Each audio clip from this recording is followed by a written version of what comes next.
Hi everyone, I'm Rocky, and currently here with me is Cayzer.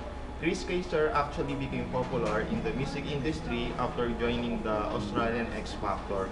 And actually, he's a product of a reality show, am I right? Yeah. ABS-CBN.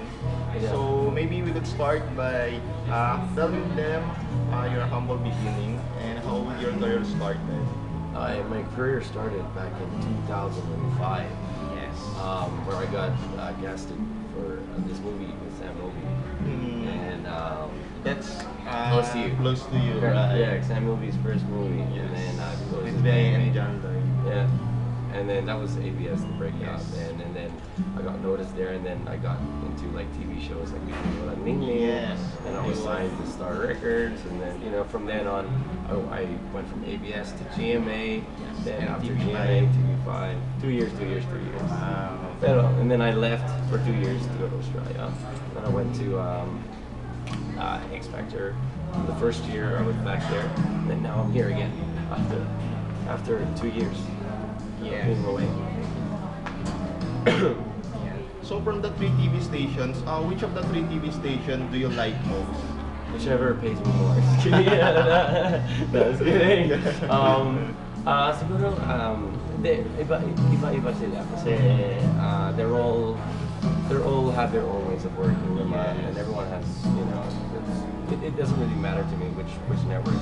It's just whoever's there, whoever offers first or whatever. But the thing is, you gotta work hard for it now. That's what I'm doing now. Right. And I think last year you joined the Australian X Factor. Can you tell us your experience and what does it feels when you are eliminated? Okay. Or yes, and your experience being one of the contestants in the hit reality show. The feeling of being eliminated, syempre, you feel empty naman. Pero when you just realize the next day, hey, wait a minute, it's not over. If a door closes, another window opens. And plus, it's doing something productive. You know what I mean? At least it was a productive thing I was doing, and then I got news over here in the Philippines, Right. and not just went, oh wait, okay, I'll go back to the Philippines. Because the thing is, it doesn't matter if you go international or whatever. The fan base in the Philippines is incredible. It's just Yes. almost as big as freaking Thailand. You look at like people like Ann Curtis and Solen Rizaf Right. and George. They all have like 1 million followers.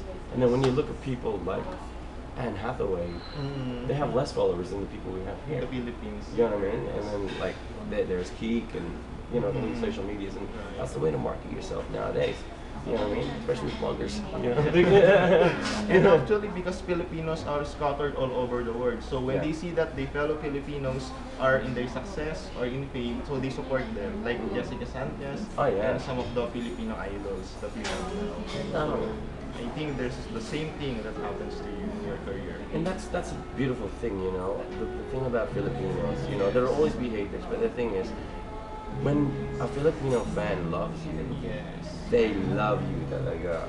You know what I mean? And that's the thing. They have that piece of their heart where they just go, like, oh, I still love this person. I Yes. still, because they support each other talaga. The Filipinos will always be together. Ganun talagang ugali sa ibang bansa. Right. Diba? Like, oy, Pinoy ka. Ay, Yes. parang And they all Friends you're na. well known in the different countries because you're a Filipino. You're a And Filipino. They are very proud of you. Oh, they're very proud. Oh well, I'm happy.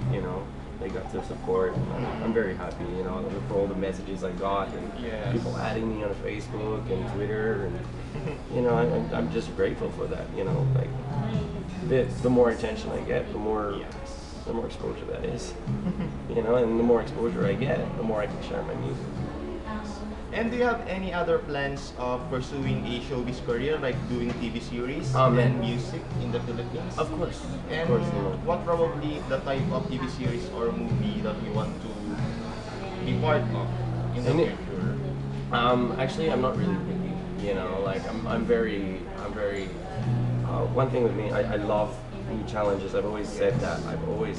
And then the thing is, if I always think if I learn Tagalog within 2 years, and then I lived in Australia ever since I was born, and I learned Tagalog in 2 years, you can do anything. You know what I mean? Like you just think about that, and you're just like, oh, Pwede naman to. Okay. So that's some of the infos for Chris Cayzer, and stay tuned because I'll share some other things about Chris Cayzer on the later videos. Okay, thank Thanks, you. Rocky. Salamat. Thanks for calling, man. Okay, thanks. Ayun na.